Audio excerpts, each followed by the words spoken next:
Hello there, and welcome to PTC Cast, episode 37. Today, Chris and I discuss the 4th of July and social pressures around drinking, which is a big no-no and is unfortunate, but can make it a lot harder when you're dieting or you're someone who's just trying to emit some control and discipline around drinking in social scenarios. So be on the lookout for that. We answer some questions at the end. This podcast is brought to you by ProgressToChange.com, where you can get your 4 Easy Habits for Fat Loss guide. You put in your email. It takes about 10 seconds, and that 15-page PDF is in your inbox, and it'll change your life, man. Chris lost 127 pounds on it. Yep. I lost about 55 on it, and my clients have lost literally hundreds of pounds more. Yes. Thank you for listening. Enjoy the show. When was the last time you saw fireworks? 4th of July. 4th of July of which year? Last year? 2 days from now. 2 days from now? Yeah, in the future. The day this podcast released. Yeah, the day this podcast released. No, the last time that I saw fireworks, to my memory, was last 4th of July. Okay, I got you. Yeah, we were with some friends in Plano yesterday, and we saw some, which was cool. But no, man, I was thinking, 4th of July is coming up this Monday, and something that's been on my mind a lot recently is I've tried to tighten my diet up a little bit, and we went on vacation, and then, like I mentioned, I was trying to pull the calories down a little bit, and I was just looking for, different simple ways to do that. And I realized, a big thing about drinking for me personally is it's always socially. And I don't know if that's, obviously, if you're going to drink, it's probably best to do it socially, right? But there's sometimes where I feel like I drink only because I feel like I'm supposed to. And so because of that, I was sort of thinking we could address social drinking today, man, because something that I always thought was kind of interesting is, I know a lot of individuals who can't seem to function on their own without it, and that's kind of their social escape. And so then that can obviously make a serious impact on your health and how many calories you're consuming, and and how you feel about yourself. Isn't there like 9 calories per, I don't know, gram or There's fluid ounces? 7 calories in a gram of alcohol. So it's almost double the amount of calories as protein and carbs. Yep. And it sneaks up on you too, because when it's liquid, you put it away left and right, and you don't even know it. Yeah. So I mean, I think a standard beer is going to be anywhere from like 150 to 250 calories, unless you're doing something like light.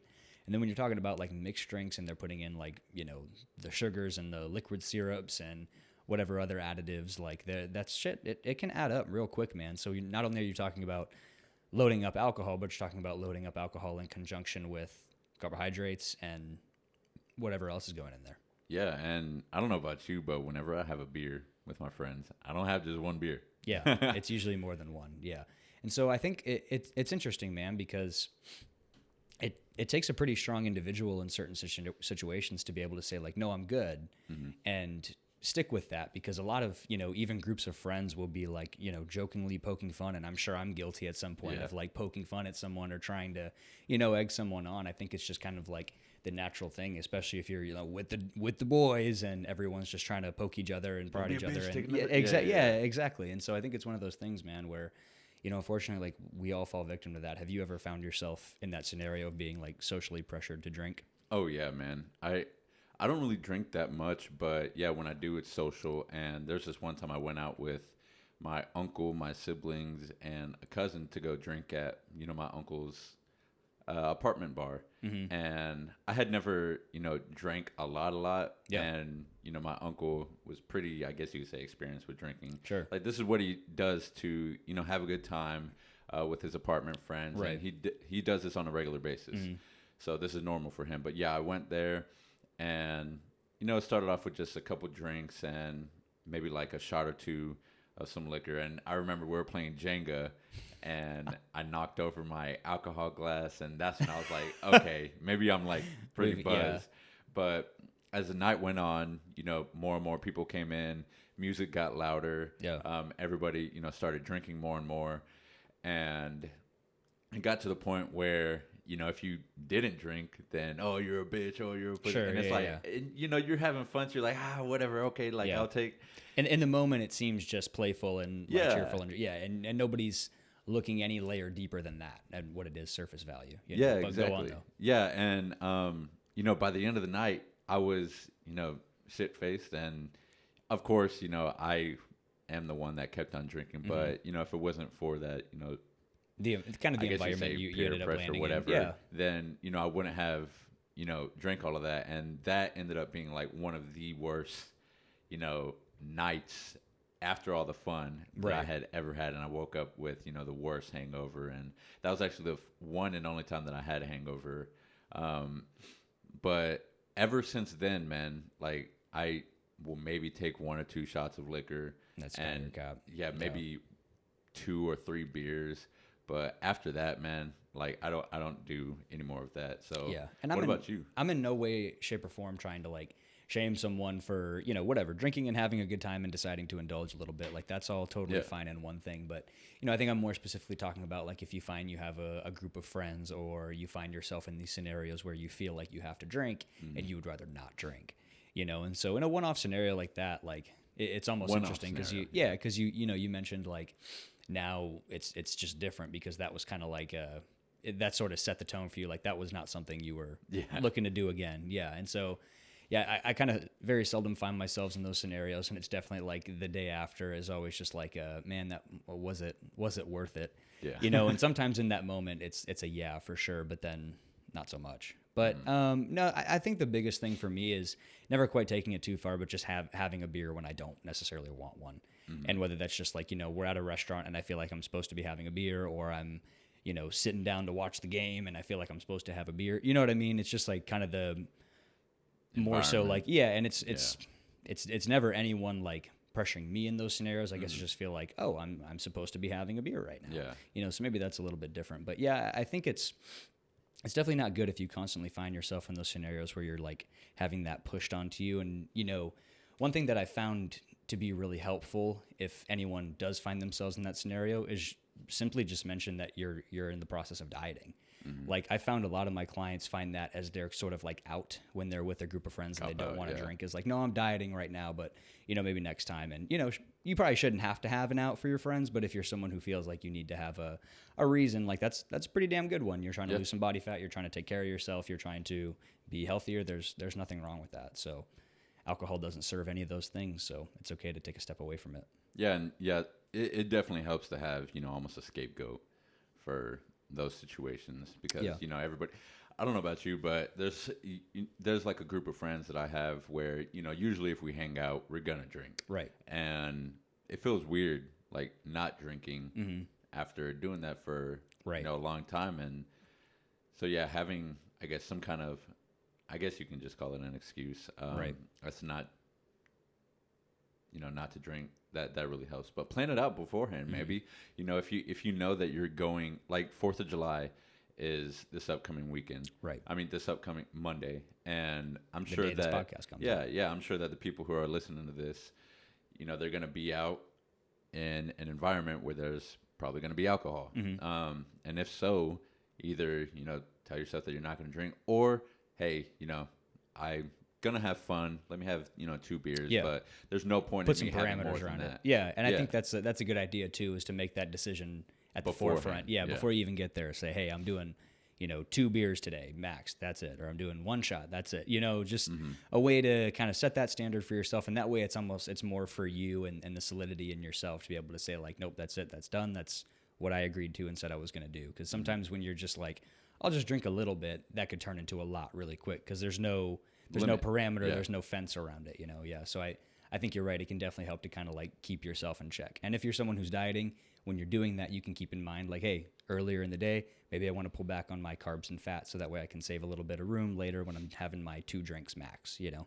Yeah, all of this isn't to say, you know, to stay away from alcohol. Right. It's, hey, you know, work around it. If you're gonna drink, make sure that, you know, you have those limits set beforehand, and you're creating the space to, you know, be able to drink that alcohol and enjoy yourself, have a good time. Yeah, it sounds corny, man, but it really just comes down to the responsibility of using it.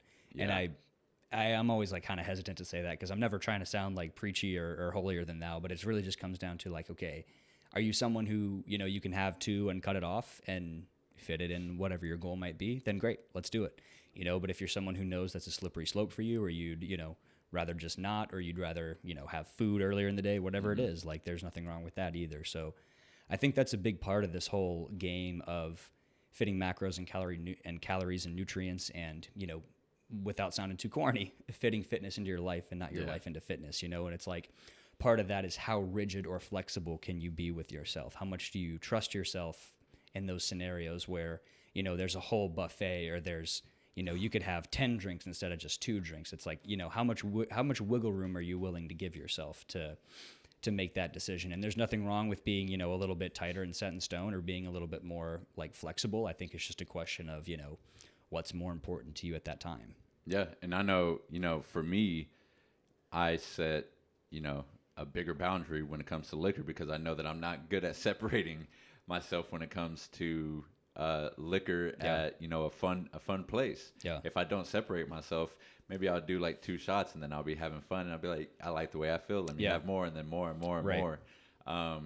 So right now, I pretty much, if I am going to drink liquor, I'll have like one shot, and again, I decide it beforehand. Right. And when it comes to beer, usually I only have 2 beers, just because I don't really like drinking beers that much. Right. And so because I know my boundaries beforehand, I have it like almost set in stone. You're like, here's the plan. Yeah. Yeah, exactly. Because I know what's going to happen. Right. If I don't. I think a good tool there can also be an exit strategy. Yeah. So, hey, I've had my 2 beers, and then I'm going to go find a Gatorade at the vending machine, or I'm going to have a sparkling water. I'm going to get a Diet Coke or something. You know what I mean? Like something that you can still like enjoy and have to sip on, or, just something to hold or whatever that is. But that way it's not alcohol. So it's kind of an exit strategy, right? It's like, all right, I'm done with my alcohol. Let me try something else here. You're like separating yourself from the current situation. Yeah, exactly. And a lot of bars, depending on how flexible you're trying to be with it, or if you got the calories, a lot of places have just like non-alcoholic beverages that you can, whatever, sip on and try to feel like you're having something if you're not having something, so, and there's nothing wrong with having something if you choose to, but I think an exit strategy could be a good plan, going into the game too.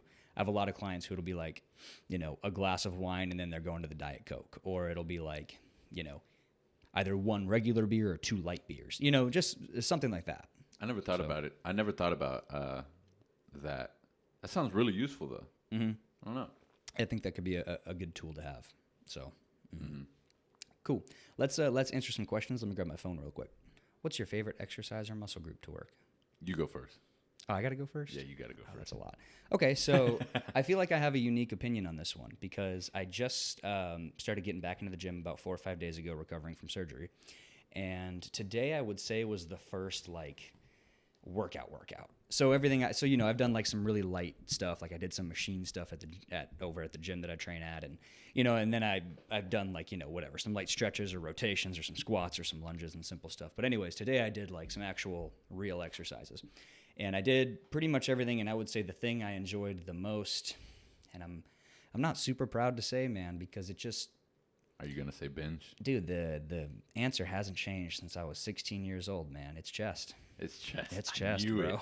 Like, don't get me wrong. I love legs too. Big legs guy, but man, it's chest. Yeah, I was doing this like pec isometric where I was pushing my hands into a yoga block to like get them to fire as much as I could. Then I went right into some cable flies and hopped up with that chest pump and hit a quick side chest in the mirror, man. Like, yeah. To this day, I think it's just my inner bro coming out. I love me some chest. For anyone who doesn't know, my first like probably 1.5 years or 2 years of lifting, I went to a little hole-in-the-wall family gym in my town, and bench press, curls, and rope pushdowns every day. Sometimes I did dumbbell. Sometimes I did dumbbell lateral raises, but I'm talking like 5 times a week, bro. Like, really? Yeah. Oh my God. Yeah, man, and I would pound them, man. Like I was hitting it. Yeah, but yeah, I think it's got to be chest. It's the most satisfying pump. It's the most do or die. That bar's on top of you. Those dumbbells are floating above your head, But I do legs is a close second contender, just because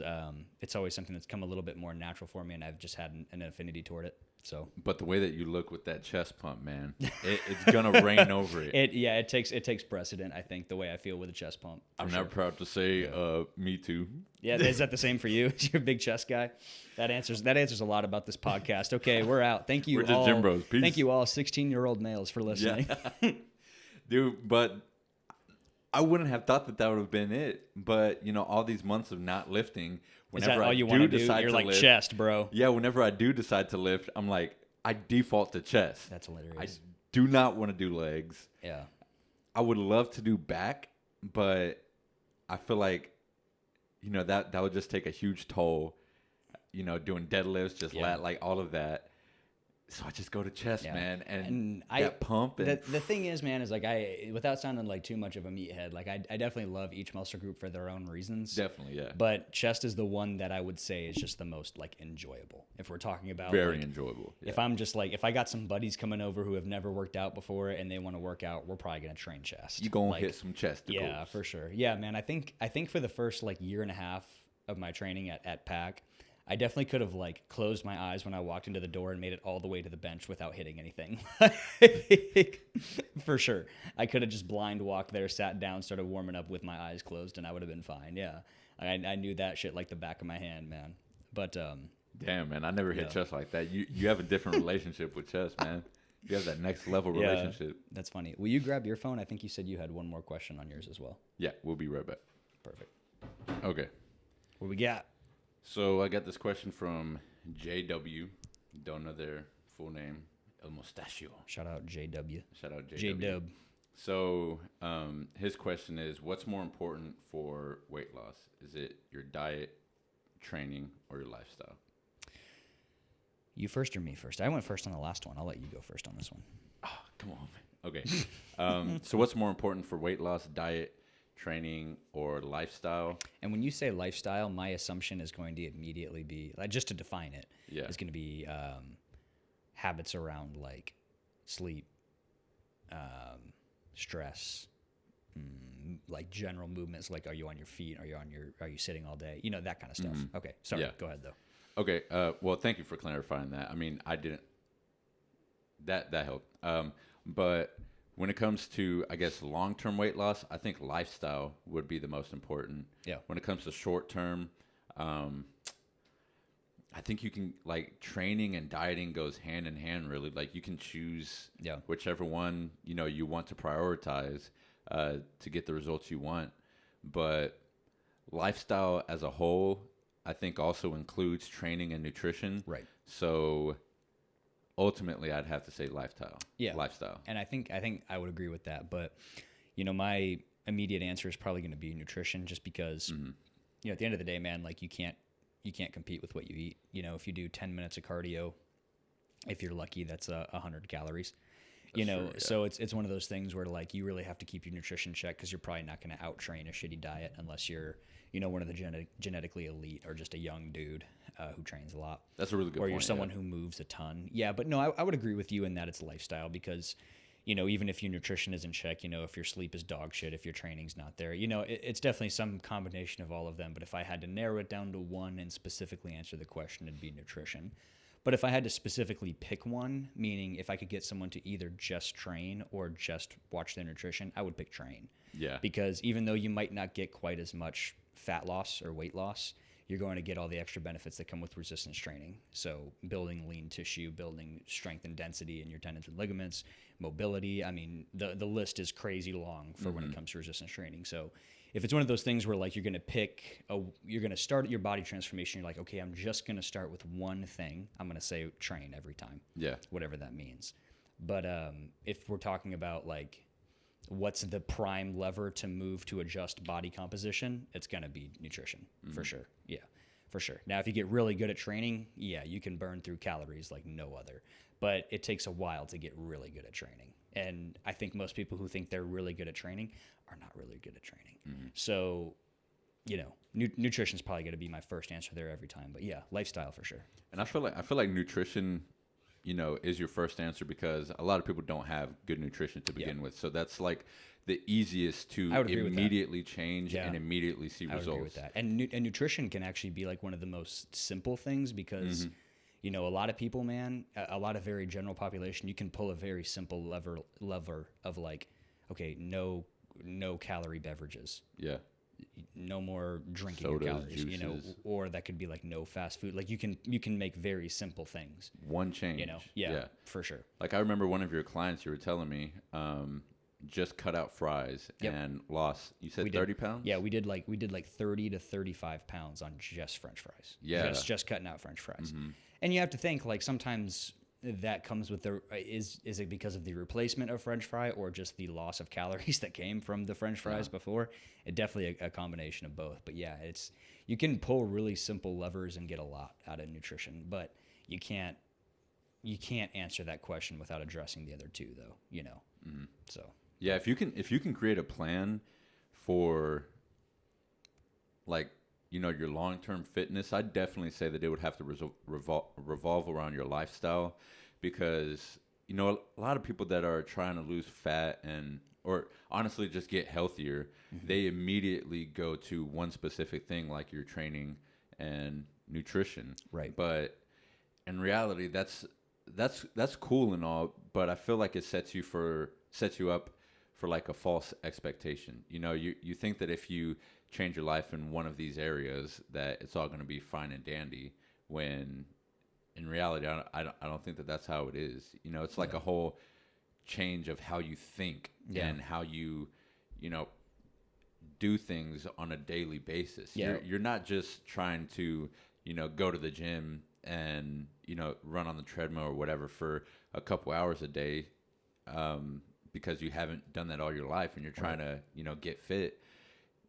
No, you have to almost embody the life or embody the lifestyle of somebody who's fit. Right. Their habits, their sleeping habits. Which means you're someone who goes to bed an hour earlier so they can get that sleep, or you're someone who opts for a lean protein post workout. Or you're someone who is mindful of stress. You know what I mean? It's your choices. Yeah. It's such a broad spectrum, and like you said, choices. It's every day you're faced with like so many choices, and you're just trying to make more of those choices towards the goal that you want.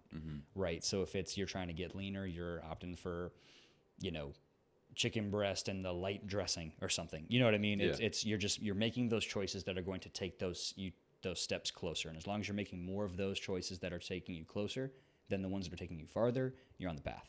And I feel like that's going to be a lot easier than just making the right choices just for training or just for nutrition too. Yep. Because if you're just making the right choices for training, it's almost like you're going to be battling against yourself when it comes to, what you're going to be eating today. Right. Like, okay, yeah, you're going to kick ass in the gym, whatever, but are you going to go home and then eat a dinner that's like 2 times the size because you just kicked your ass in the gym? No, it doesn't work like that. Like that's I try to explain to my clients, particularly the guys trying to gain size. My favorite thing to explain is like, okay, if you want to build a house, you have to have supplies, and you have to have labor, and you have to have all of that to be able to put it together. So if you want to build muscle, you have to have adequate protein.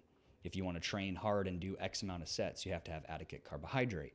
It's like if you don't have these things, if you want to put on tissue, you have to have adequate calories. Yeah. You can't build something out of nothing. Energy is never lost, it's transferred. Matter cannot be created. It's pulled from somewhere. You have to literally pull enough energy in to be building tissue. So I think that's a piece that's overlooked as well sometimes, because sometimes guys will be like, well, I want to just build as much tissue as I can, and then they'll eat like 1,500 calories a day.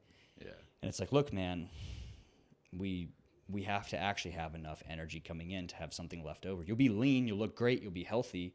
Maybe not with that 1,500 number, but where I'm going with this. It's like you have to actually be sure you're having enough coming in, so there's enough left over. There has to be something left over after everything you've burnt to build. And if there's not, you're just burning. Yeah, it's all like just an equation. And once you understand that, it's cool, being able to manipulate your body and your training. But yeah, your point, like, not a lot of people know that. Right. And so long answer short,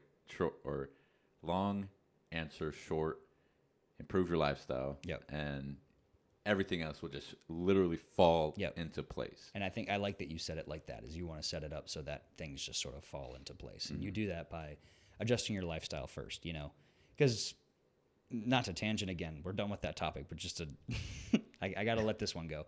Like, if you're not paying attention to your lifestyle and you're sleeping like 3 hours a night, you can't expect to go any harder on your training successfully. If you're not, eating the ways you should be, you can't expect to go any harder on your training. If you're not training the way you could be, you can't expect to go any different on your nutrition. So these things all feed each other. It's this holy trifecta that you have to pull together. So, yeah. But I'm going to be done rambling on that. Let's wrap this one up here. Sounds good. Thank y'all for listening. Bye bye. Peace.